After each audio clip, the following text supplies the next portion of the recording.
Ito ang inyong lingkod na nagbabalik upang magbigay ng mga balitang walang bias at pawang katotohanan lamang. Ito ang Bayang Pinas. Ang isyong ito ay naging usap-usapan sa buong bansa at iba't ibang social media platforms. Isang nakakayanig na revelasyon mula sa veteranong mamamahayag na si Ted Filon ang nagdulot ng matinding tensyon sa palasyo. Ayon sa mga ulat, ibinunyag ni Filon ang umano'y mga kontrobersyal na detalye na tumutukoy sa mga hindi may paliwanag na transaksyon at aktibidad na may kinalaman sa administrasyon ni Pangulong Kuting ng Norte Jr. Pati na rin si Unang Ginang Lisatanas Mags at ang kanilang mga kaalyado. Ang naturang pagbubunyag ay nagdulot ng kalituhan at kaguluhan sa palasyo kung saan sinasabing nanindig ang balahibo ng mga opisyal dahil sa bigat ng mga inilantad ni Filon. Bagamat hindi pa malinaw ang buong nilalaman ng mga paratang, sinasabing kabilang dito sa mga usapin tungkol sa pondo ng gobyerno, mga proyektong may anomalya, at mga tagong alyansa na maaaring makapanghina sa kredibilidad ng kasalukuyang administrasyon. Marin namang pinabulaanan ng kampo ni Pangulong Kuting ng Norte at Unang Ginang na si Lisatanas Mag sa mga paratang at sinabi nilang isa lamang itong paninira na may layuning guluhin ang pamahalaan.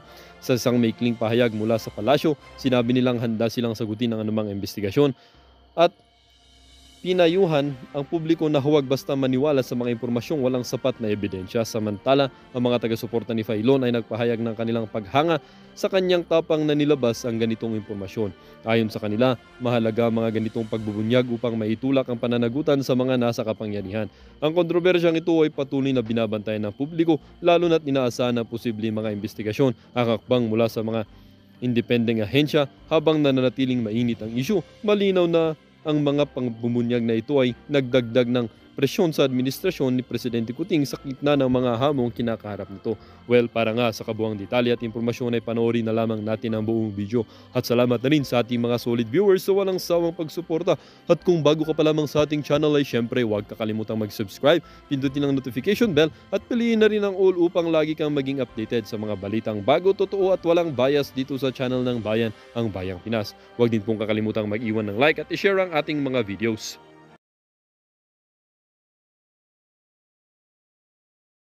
Parang nagdadalawang isip si President Bongbong Marcos. So, ito po, bago pa po ang lahat, ay ipapakita ko pa pala po muna sa inyo itong si Attorney Niel Abayon, no? Para maintindihan kung ito ba'y unconstitutional. Tapos didiretso tayo kay Manong Ted.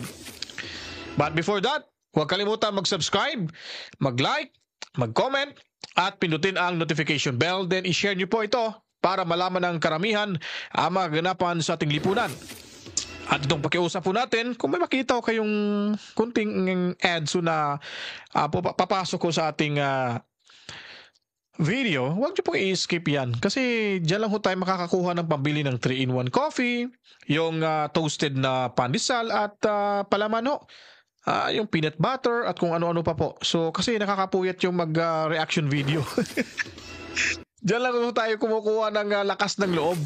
No? Kaya pakiusap ko, huwag niyong i-skip. Hayaan niyo lang muna. No? Dahil ano lang po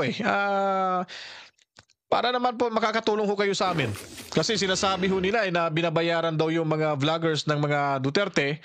Itong Troll Farms daw na sinasabi nila na binabayad ng Pogo. Ay nako. Sarap no kung may magbabayad sa atin mula sa Pogo. Ang laki ng pera no.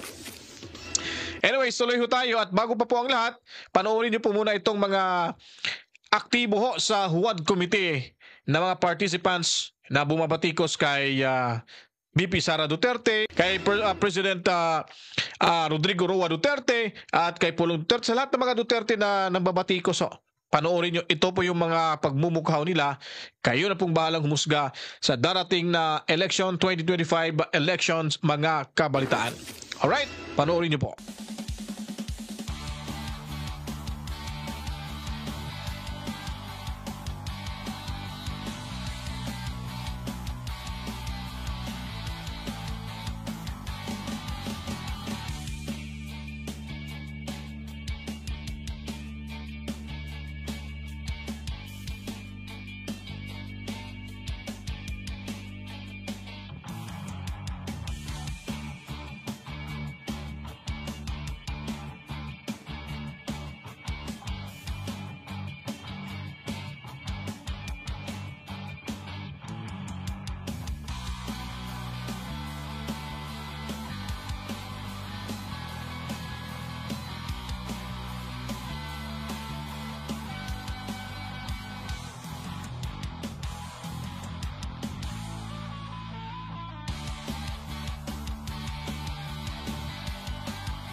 Ano? Alam niyo na. So ayun, nakita nyo na po mga kabalitaan. So kayo na pong humusga dyan. Bahala na ho kayo kasi nasa dulo lang ho ng inyong mga ballpen. Nakasalalay ho yung karera sa politika nitong mga nakikita nyo mga pagmumuka na aktibo hong sumusuporta sa WAD Committee, mga kabalitaan. Ngayon po ay tatalakayin na natin at papakinggan itong usapin ho sa PhilHealth.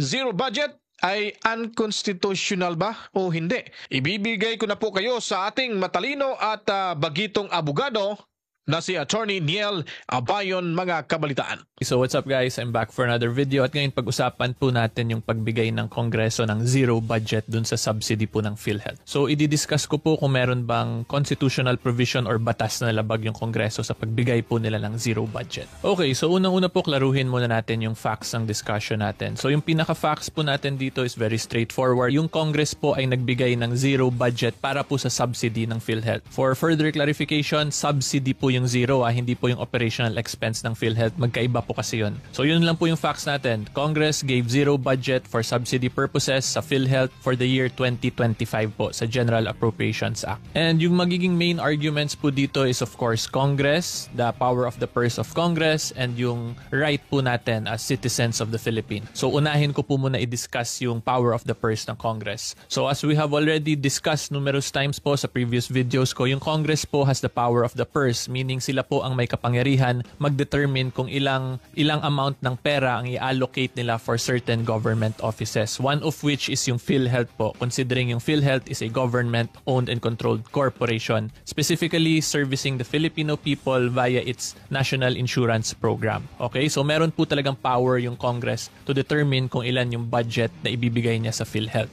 So ang next question po natin regarding the power of the purse of Congress and its legislative function to enact laws is that absolute ba yung power of the purse at yung legislative function nila? At ang sagot po dyan is hindi po absolute yung power na yan ng Congress, because ang kapangyarihan po ng Congress is still limited by the numerous provisions of the Constitution. So in other words, pag gumawa po ng batas ang Congress, specifically dito sa discussion natin is the General Appropriations Law, dapat po yun sumunod sa mga constitutional provisions na nakalagay sa ating Constitution, which is yung Bill of Rights under Article 3 at yung mga fundamental state policies and principles under Article 2. And all the other numerous provisions pa po, kailangan sundin yun ng Congress pag gumawa sila ng batas. Otherwise, pwede po ma-declare as unconstitutional yung batas na ginawa nila, katulad po ng General Appropriations Act. Okay, so ngayon punta naman po tayo sa karapatan natin, tayong mga Filipino citizens, tayong mga ordinary citizens, laban dun sa ginawa ng Congress sa pag-zero budget sa subsidy ng PhilHealth. So yung i-discuss ko po dito will be Article 2, Section 15 of the 1987 Constitution.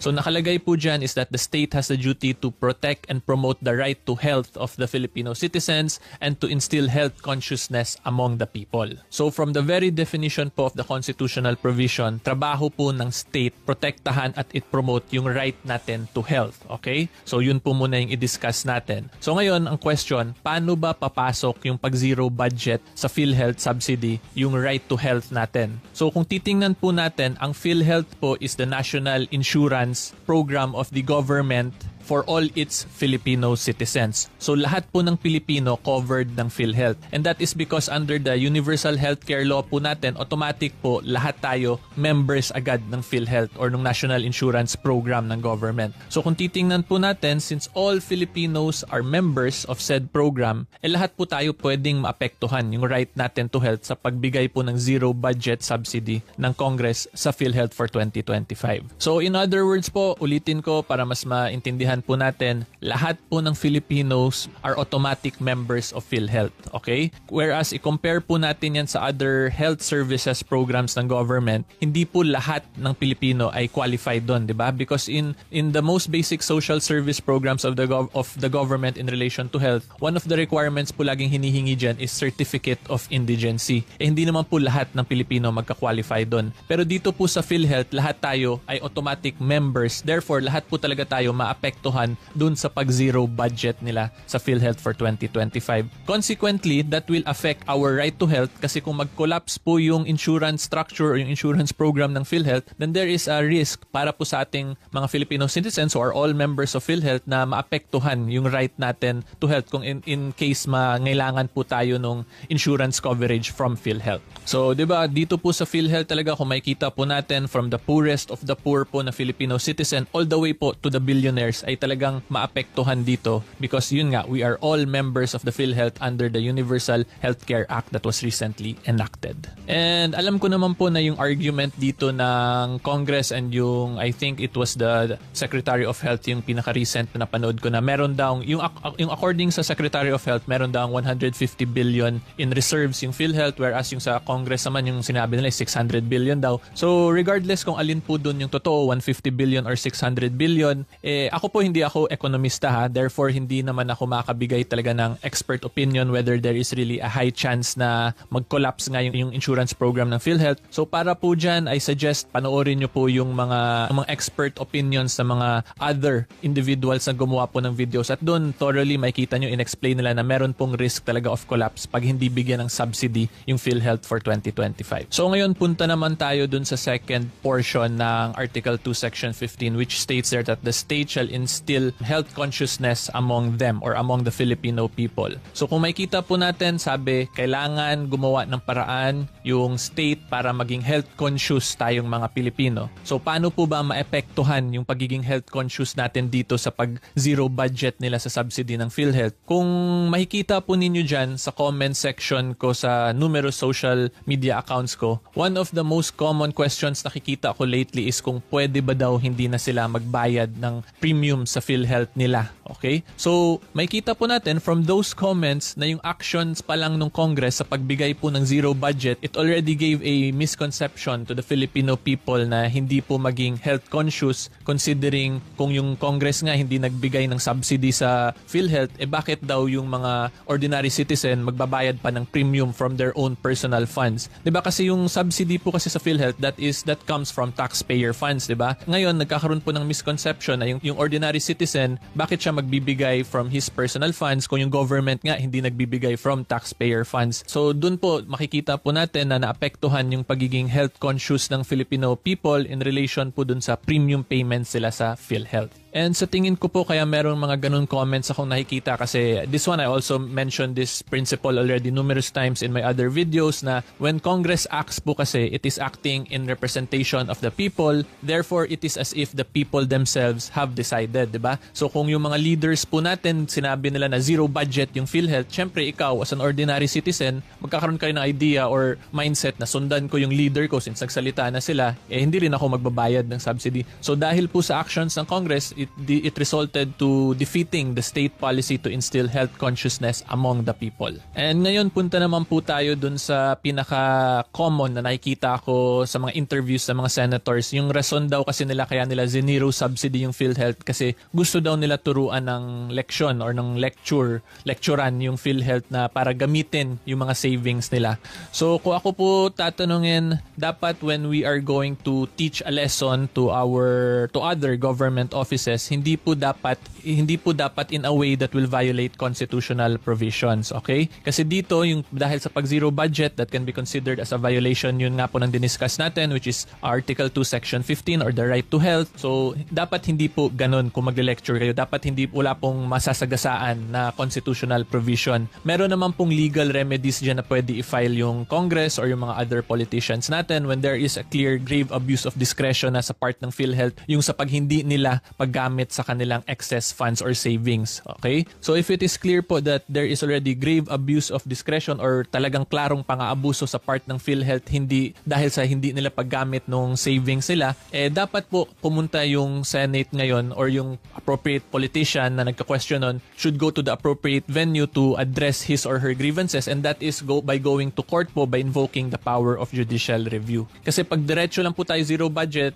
from how I see it po, there is going to be a clear violation po talaga of Article 2 Section 15 of the Constitution. Yun lang po yung sinasite ko ditong provision, but I am sure kung i-research pa natin thoroughly talaga, mas pahabain pa natin yung argument, there will still be other provisions pa po under the Constitution that could have been violated by the actions of Congress, considering po this is the right to health of every Filipino citizen that is now being affected by that zero budget subsidy. So in conclusion po, ako po, my main argument here is that the action of Congress by giving zero subsidy budget to PhilHealth for the year 2025, once it is signed into law po by President Bongbong Marcos, is unconstitutional po for being violative of Article 2, Section 15 of the 1987 Constitution.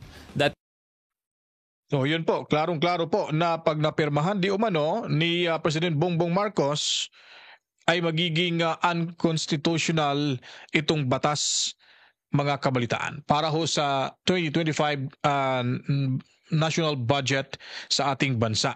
That is my position po. However, meron pa naman pong chance na magkaroon ng budget yung PhilHealth considering hindi pa naman po napipirmahan ni PBBM yung batas or yung bill para maging General Appropriations Act na of 2025.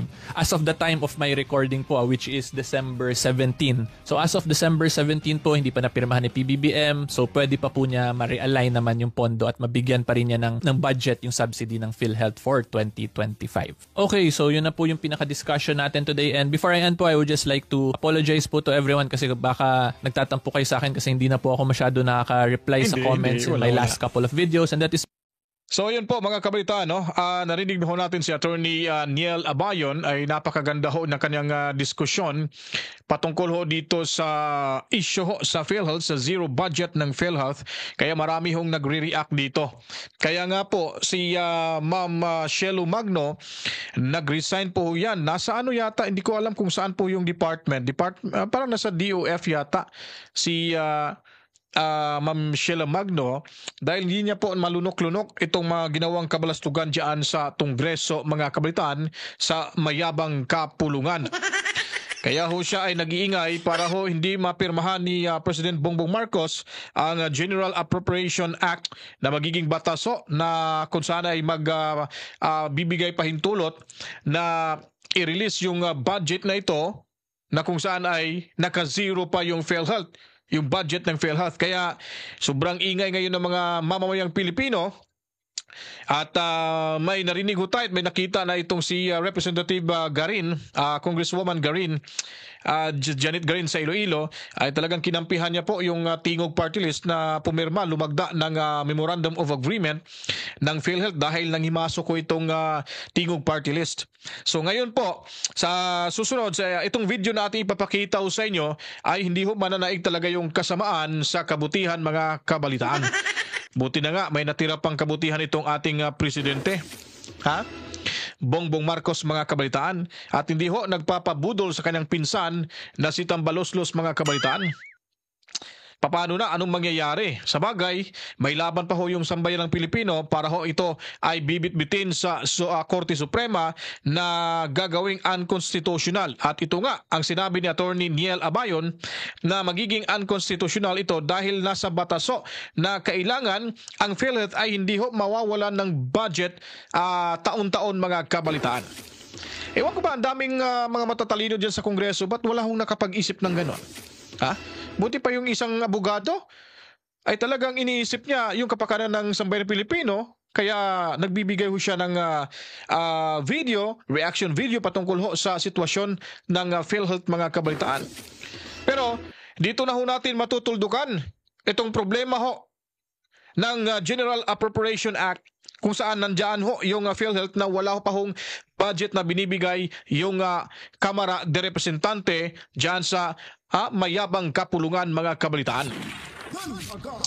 Kaya sa video ito, panoorin nyo po, ay misulang medyo may laman yung kanyang pagbibitaw ng salita ni Manong Ted sa kay Bersamin, na kung saan po ay nagbigay ho ng anunsyo yung ating presidente patungkol ho sa paglagda ng General Appropriation Act sa 2025 mga kabalitaan. Ang tanong ho, ay ito ba'y pipirmahan na ni Presidente Bongbong Marcos o hindi? Para malaman niyo po ang buong istorya, panoorin natin po si Manong Ted sa kanyang programa, kasama ho si DJ Chacha mga kabalitaan. Sige, eto ho muna mga kapatid. Earlier po today, meron pong inilabas na statement ang Malacanang. Babasahin po ito ni Baby Girl, please. Itong statement ni Secretary Lucas Bersamin. The scheduled signing of the General Appropriations Act on December 20 will not push through to allow more time for a rigorous and exhaustive review of a measure that will determine the course of the nation for the next year. The ongoing assessment is being led by the President himself in consultation with the heads of major departments. While we cannot yet announce the date of the signing, we can now confirm that certain items and provisions of the National Budget Bill will be vetoed in the interest of public welfare to conform with the fiscal program and in compliance with laws. So klaro po mga kabalitaan na yung anunsyo pala niyan ay hindi pa malalagdaan ho ni President Bongbong Marcos. Palakpakan! O di po ho ba? Buti na lang. Ha? May natitira pang awa itong ating Presidente Bongbong Marcos. Binivito niya ho ngayon mga kabalitaan at hihingi pa ho siya ng consultation sa mga eksperto sa mga different departments ho sa ating gobyerno kung ano po yung dapat gawin at re-reviewin pa po ito bago ho mapirmahan ni Presidente Bongbong Marcos at may posibilidad ho na madadagdagan or sa madaling salita magkakaroon ho ng budget na. Magbibigay ng subsidiya ang gobyerno ho dito sa PhilHealth. So paano na kaya? Anong sasabihin ng mga kongresista, mga kabalitaan? Kasi binyeto na. Ibig sabihin, pag na-veto na ho ng presidente, malamang may mga pagbabago ho dyan. May tatanggalin, may tatapyasan, at may dadagdagan, at mapupunan pa po yung iba mga kabalitaan. So ito ay medyo nakabawi ho yung ating presidente ho dito sa mayabang kapulungan mga kabalitaan. Kahit pa paano, maraming nagagalit to. Pero papasalamatan pa rin ho natin itong ating presidente na medyo mahina. Mabagal talaga yung kumilos yung presidente ho natin. No? O baka siguro lang na iniisip niya at nakikipagpulong muna siya sa mga eksperto sa bawat departamento ho ng gobyerno kung ano bang maitutulong. No, iba talaga pag si Tatay Digong kasi may word of honor yun. Pag siya na wala ng consultation sa ibang mga departamento, siya pa yung tinatanong ng mga department heads. Anyways, para hindi tayo mawala sa usapin ngayon, so balikan ho natin si Manong Ted mga kabalitaan.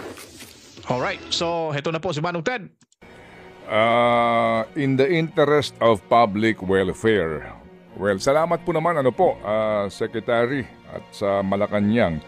Pero kung totoong ang inyo pong layunin ay ipaglaban ang interest of public welfare, ba't kinakailangan pa mag-ingay nila Cielo Magno? Ba't kinakailangan pa pong mag-ingay ng ilang pong kakaunti po lang naman na sektor dito po, sa ngayon dito po sa isyong ito? Sa umpisa pa lang, alam naman po na ninyo di ba? Na ito po yung kalalabasan ng BICAM report kasi during the deliberation, meron naman consultation sa inyo. Maganda rin po sana nga dito magkalantaran na Yung sinasabing small committee na yan, sino ba talaga? Sa panig ng Senado, sino ba talaga nagdesisyon dito? Yung tinaguri nilang evil genius? O baka may nakikinig ngayong senador, ngumingisi-ngisi na. Sino ba nasunod rito? Diba? Nagkaroon ba talaga ng face-to-face meeting yung chairman ng Committee on Appropriations, Saldico at si Grace po? As in face-to-face para pag-usapan to? O walang nangyaring ganung meeting? At tangi po naman nag-usap dito ay sila-sila. Kung sino sila-sila na yon, yung nga po sana ang malantad rito para matigil na po ito. Kasi kalabisan na po ito Ano pang silbi? Sabi nga ni Secretary Benny Leguesma, di ba, yung hirap, ano pang silbi ng ang laki ng gastos ng bayan, doon pa lang po sa pagbuo ng National Expenditure Program, pero sa bandang dulo, ang masusunod lang ay ilang tao lang. Hindi po ba? Sa bandang dulo po, kung ano lang po ang gusto nila, Sila lang po ang masusunod ho dito. At ngayon nga, itong sitwasyon natin, titigil ho tayo muna kasi po si Brad Jeff po nakahanda na at ayoko po naman ding, di ba, sirain po itong magandang umaga po ninyo. Hindi, ituloy mo daw, sabi ni Opo. Pastor Jeff. Kasi kapag pinag-uusapan natin ang interest of public welfare, hindi na po siguro kinakailangan pa na maghintay, di ba? Opo, ng reklamo at ingay. Nagkukusa na po sila dapat. Kung hindi pa ho nag-ingay dito ang mga tao siguro, baka hindi pa kayo kikilos Di po ba? Ito po yung sinasabi ni Professor Cielo Magno kahapon. Pakinggan po natin nga. Ako ngayon ko lang po nakikita si Ma'am Cielo na ganito po ang kanyang reaksyon sa mga pangyayaring ito. Malumanay po ito siya Opo, nag-resign ito by the way sa DOF dahil sa meron siyang mga hindi nagustuhan doon. Alright, at tama po ito no? Loyalty pledge. Siya ay nasa labas ngayon kaya ginagawa niya ito. That's really good. And yun po talagang ideal dyan. Okay? If you work for a man in heaven's name, work for him and speak well of him and stand by the institution which he represent. Diba? Pero kapag hindi ka na, may disgusto ka doon sa kinabibilangan mo, lumabas ka at doon mo sila birahin sa labas. That's loyalty pledge. So, anong sinasabi ngayon ni Cielo Magno? Pakinggan po natin. Ito na po ata ang pinaka-corrupt na budget sa history ng Pilipinas. Ito na po ang pinaka-corrupt na budget sa kasaysayan ng Pilipinas. Do I hear any motion, Mr. Chairman? Continue, Mr. Chair. Mission to adjourn. Motion to... Ay, okay, dyan lang po tayo muna. Babalikan pa ho natin to Kasi Grabe, nakapanayan namin matindi si yun, Secretary... Mabait din po itong si Secretary Lagues. Malakit na ho ninyo. Kapanayan. Ngayon po mga kabalitaan, so medyo mabigat-bigat din yung binitaw na salita ni Manong Ted. Kung sino ba, may nangyari ho bang, may kaganapan po bang pagtitipon dyan sa BICAM o baka text-text lang o tawag-tawag lang? No?